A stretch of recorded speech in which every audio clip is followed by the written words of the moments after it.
Yeah, and just to correct, I think Dr. Lome meant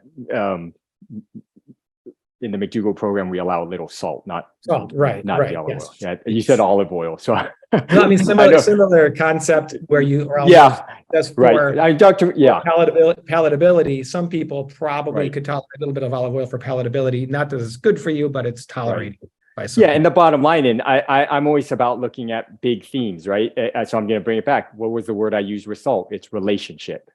Right. So what's the relationship with oil? What's the relationship with raw seeds, nuts, and avocado?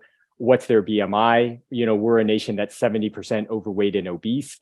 So, cutting back on the most calorically dense food on planet Earth, which is oil, but it doesn't matter what kind it is, at 4,000 calories a pound, probably a good idea to help take a dent out of our, obesity and other chronic disease epidemic. But also you got to meet patients where they're at.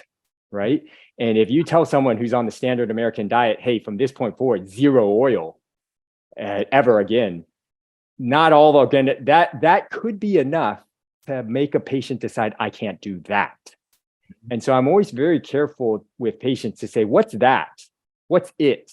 Because all I'm asking you to do is over time, at the pace that you're ready to do, increase your fruits, vegetables, legumes, and whole grains in as minimally processed a manner as possible, while cutting back on your processed foods, animal products, oil, salt, right? And eating out, and just changing that so that soon we're not 90% processed food and animal based and only 10%, actual real, or less when you take out ketchup and things like that, real whole plant food, and then starting to tip that balance. But meeting them where they're at. Some people are willing to make bigger strides quicker, and some are going to take baby steps.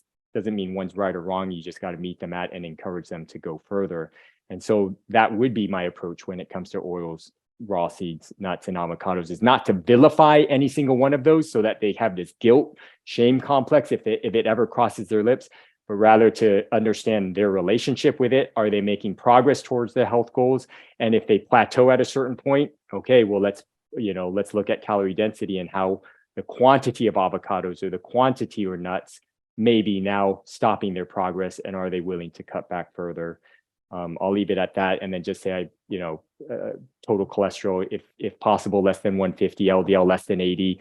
But I do want to say one caveat. I have now met, I'd say every so often, about one in, let's say just 10 patients, and maybe Dr. Williams or Dr. Lome would know more about this, of people who are BMI of 21, 100% whole food plant-based, no oil, minimal to no nuts, seeds, avocados, who have a total cholesterol of 200 something. Mm-hmm. And their blood pressure is good. Their diet, their blood sugars are good. They have no other measures of cardiovascular disease. They don't smoke. And there's that cholesterol. And I've just started to reassure these people that, hey, cardiovascular disease is multifactorial. In my experience, I'm not seeing these people as the ones who are suffering from a heart attack or stroke. And they are obsessed with that number, because it's not this 150 number that you're asking us what's the ideal. And so remember that theme of letting go? I'm asking them to let go of that. I've even told some of them, maybe you should just stop checking your cholesterol, because it's not doing you any good. And you're liable to suffer from a heart attack or stroke from the stress and insomnia that you're experiencing, because no matter how hard you try, you're not able to get down to this target. So I'll leave it at that. So let me weigh in and just say the last thing you said is really important. Cardiologists have not paid, in my mind, nearly enough attention to stress, and it's been part of the Ornish phenomenon for ages. But there's randomized trial evidence, and some non-randomized data on everything from yoga, prayer, meditation. All the mindfulness things actually lower counter-regulatory hormones, and we should be prescribing that stuff more and more.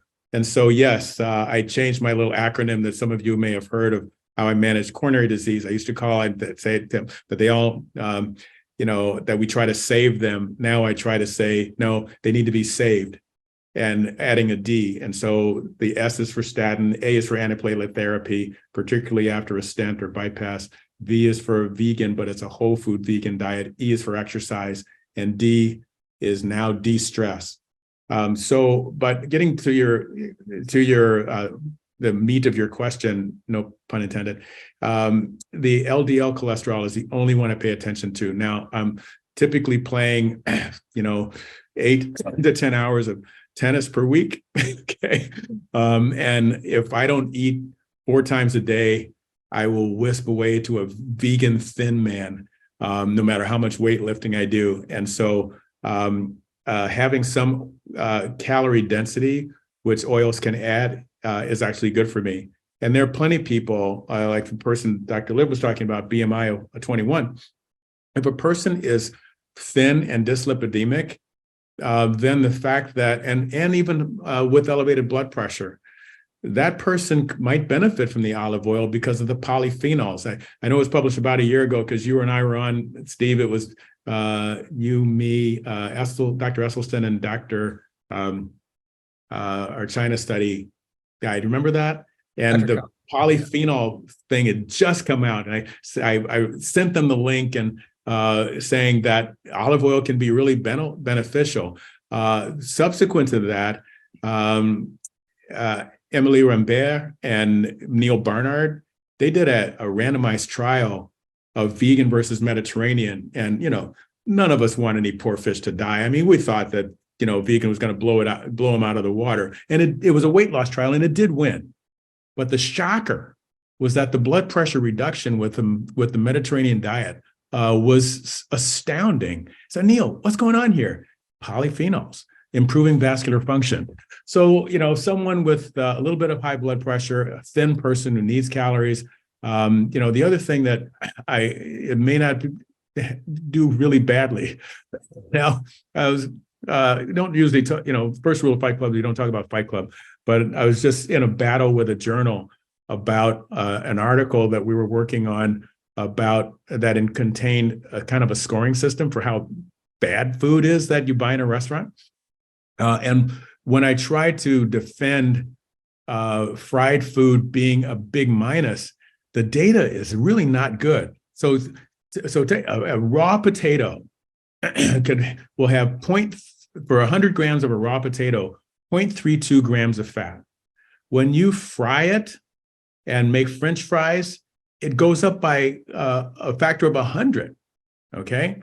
But if that's a good oil and it's going to drop your cholesterol, okay, and you're not going to have the triglyceride elevation because you are metabolically intact with thin, exercising, whole food, plant-based, then what's the harm? And trying to find good literature, so easy to find it for red meat, a little easy, not as easy for chicken and fish, but it's there.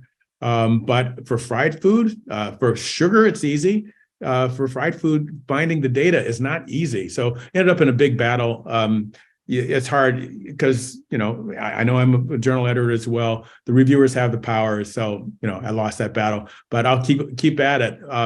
And if anybody has a good randomized trial on fried versus unfried that I've missed, please let me know. But I think if we are talking about things that have saturated fat, there's no question that frying something in saturated fat is going to increase not just the fat content and the weight, but it's actually going to increase mortality because it's going to be dyslipidemic. So anyway, I would say that exception of people who I rarely see, chronic exercisers who are thin, may benefit from some of the plant-based oils that are high in monounsaturated and polyunsaturated fat. And so you want to know what LDL, I ignore my total. I'm doing this all the time because I'm one of those people with the bad genes. And so I ignore the total. My triglyceride are about my shoe size because I'm running all the time on the tennis court. And the HDL, I've learned it doesn't matter. But the LDL, I really want it less than 55. And it's hard to do, but I got it there.